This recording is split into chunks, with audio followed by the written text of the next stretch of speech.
Hi, welcome back to my garden. Last week I was telling you about how I was going to embark on a 100-day challenge. 10 things to do every day for 100 days. So after a week it's probably time for a progress report. And it's a pretty mixed bag. 3 of the days I could confidently tick all 10, 2 of them just 8, and on 2 of them 7. So a mixed bag, some success and failure, and it did provoke the question, the obvious question, well, why haven't I done these things? And of course, conversely, why would I do them? Besides the artificial 100-day challenge. And why would I do those things quickly leads on to a deeper question. Why would I do anything? Why do I do anything? And as you can imagine, that is me down an endless, convoluted philosophical rabbit hole. But I confess I have some answers to that question, and a curious sort of practical example, and even a conclusion. So here goes. I guess the first obvious reason why we do anything is the classic universal avoid pain, seek pleasure. Is that Freudian? I'm not sure.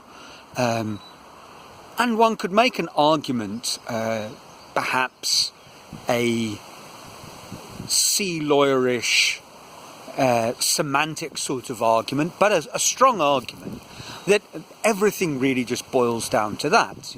Acts of altruism are simply another way of gaining pleasure. But forgetting these sort of pedantic and argumentative lines of thought, there's a lot of validity in this, and obviously from a young age that drives a lot of what we do. A second obvious reason why we do things is we do them because people like us do things like this, to paraphrase a Seth Godin-esque marketing phrase. And I guess you could sum that up by saying, we do things because we are part of a family, a community, a tribe, who do things a certain way, so do we. And sometimes we don't really want to do what we're going to do. It certainly isn't giving us any obvious and immediate pleasure, nor is it avoiding any obvious and immediate pain. But we do it anyway because that's what people in the tribe do. Well, those are 2 very self-driven or identity-driven, perhaps that's better, from a personal point of view, or whether it's a group identity, drivers. But I thought of a couple of others as well, which are distinct to some degree. One is something that I've spoken about quite a lot, and probably spoken about more than I actually do, and that is we do things as an act of service to help other people. And very often all those sneaky arguments about how altruism really is just another form of selfishness, put all that to one side. Very often being of service to other people is not fun, does not benefit us in any obvious way at all, and we do it because we feel deep down it's the right thing to do, or we do it driven out of compassion, or we do it because we think that is the thing that kind of defines us.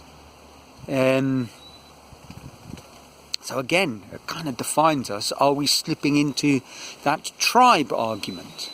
Perhaps.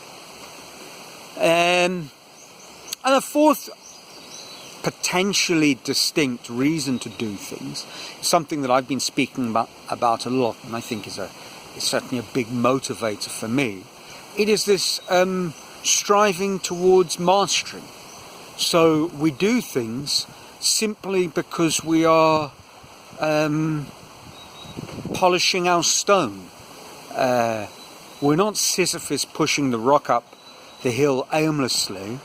We're caressing the rock. We're polishing a practice, and that is what gives our life meaning. And that process, once again, may be downright painful under certain circumstances. Certainly, you think of what people go through training for some sort of physical endeavour. And yeah, it's definitely not avoiding pain, and it's definitely not giving you pleasure. Obviously, one could question time frame in all of this. So maybe it's painful in the short term and gives you no real pleasure in the short term, but the idea is that it will eliminate pain or give you enormous pleasure in the long term. Recently I saw an interesting film on the life of Ronnie Coleman, the 8 times Mr. Universe. Very interesting man. Even after gaining success in the world of professional bodybuilding, he continued operating as a police officer in the little town where I think is Arlington, Texas, where he lives. And after his career had ended and he was crippled with all manner of back-related issues, not surprising considering how hard he trained, he still carried on training because, that's what he did. And that is very much a kind of mastery sort of activity. So, looking at all 4 together, it's clear that there are elements of them which are distinct, and of course, one can see how they're interrelated. So I thought perhaps it's worth looking at some sort of an example, and nothing too obvious. And I was thinking about that, and I came up with a very unusual thing to relate to some degree to all 4. And it's this. When I used to go back to South Africa on holidays, from whether it was when I was living in England or later in Peru and finally Brazil, it was not unusual that my mother was trying to diet. Not unusual at all. She was a lady, bless her, who struggled with weight her whole life, and the fact that she made fantastic biscuits and a wonderful lasagna possibly didn't help.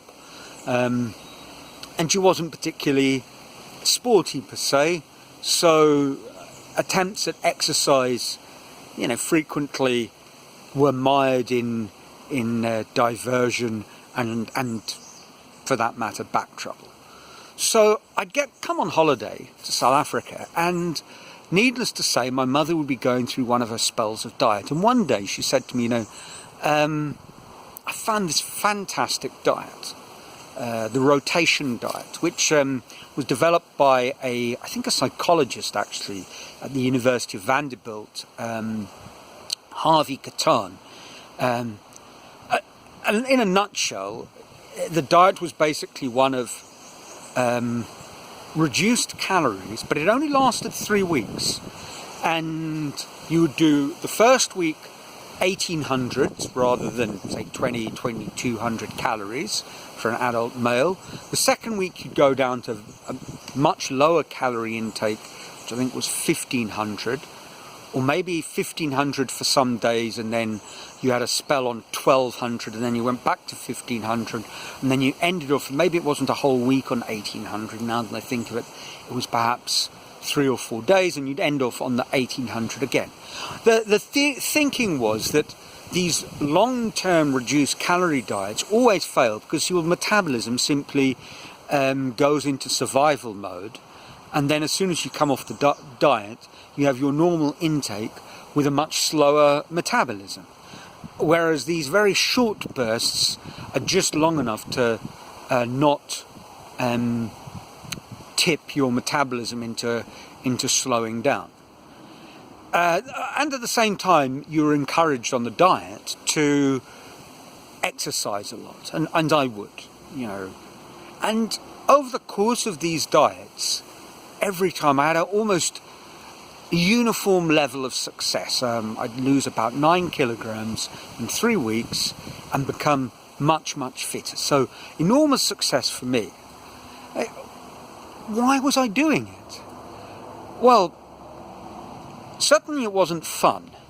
So in the short term, there was nothing pleasant about it, and there was a little bit of hardship connected actually when you'd feel somewhat a tad hungry. But in the long term, there was obvious benefits that could be called pleasure to be had. And I suppose there was a driver that I agreed to do it because I could see a secondary benefits. At the time I was playing football at clubs, and the way I'd see it is, I would be a better member of the team because I would simply be fitter. And I suppose I was driven in a way by an almost a conformity to be a fit football player rather than a drunken bum pretending to be a football player. And there's clearly a sort of self-mastery element in this, in overcoming personal weakness. And it was interesting for me that I could be successful at these diets because I'd always thought of myself as being someone who lacked personal discipline. So there was a bit of a surprise. And finally, now you're going to say to me, Neil, you're pushing it now. But there was an act of service here. I did this to help my mother. Now, maybe I was fooling myself. How altruistic was I being, actually? And I give you that. It isn't really service. But I think if we open up this term service to supporting others, to putting their needs ahead of what you might naturally choose to do, well then service becomes a very interesting driver. And after going through that little mental thought experiment, why did I go on that diet? It did pose an interesting question. What would happen if all the things we chose to do were underpinned by a little bit of careful thought as to how it would fit into each of these 4 categories? And if everything we chose to do, if everything everybody chose to do was driven by, as well as the pleasure-pain principle, was driven by fitting in positively to your community, small or large, by supporting, helping and being service to other people, and by increasing your self-mastery, your personal development. If everything we did could comfortably fit in all 4 categories, now wouldn't that be a world worth living in? So there we are, something to think about. And if that is something that could be, as it were, a universal principle, then these are supremely moral ways to make our decisions, as well as extremely beneficial to us and other people. So that's it this week. As always, I trust you are well, your lives are filled with joy, and until next week from a sunny Brazil, ciao.